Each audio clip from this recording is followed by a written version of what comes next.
Praise the Lord. இன்றைய மன்னாவை நாம் தியானிப்போம். சங்கீதம் 17:5 என் காலடிகள் வழுவாதபடிக்கு என் நடைகளை உமது வழிகளில் சிறப்படுத்தும்.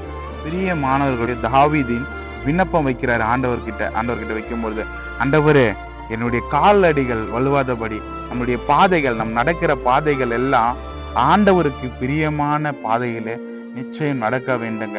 தாவீது ஆண்டவர்கிட்ட அந்த விண்ணப்பம் வைக்கிறார். ஆண்டவரே, நான் நடக்கிற என் பாதையெல்லாம் உமக்கு பிரியமானதாய் மாற்றுங்க ராஜா. உமக்கு பிரியமான இடத்துல நான் நடக்கணும். உமக்கு பிரியமான இடத்துல நான் வாசம் செய்யணும். உமக்கு பிரியமான காரியத்தை நான் செய்யணும். நம் பாவத்தினுடைய பாதையில நான் செல்லாதபடி நன்மையான பாதையில நான் செல்லணும்னு சொல்லி தாவீது ராஜா விண்ணப்பிக்க. இந்த பாதையிலே நாம் நடந்தோம் என்றால் கர்த்தர் நமக்கு நன்மையான காரியங்களை செய்வார், நன்மையான ஆசீர்வாதங்களை செய்வார். இந்த வார்த்தைகள் மூலமா உங்களை ஆசீர்வதிப்பாராக. God bless you. ஆமென்.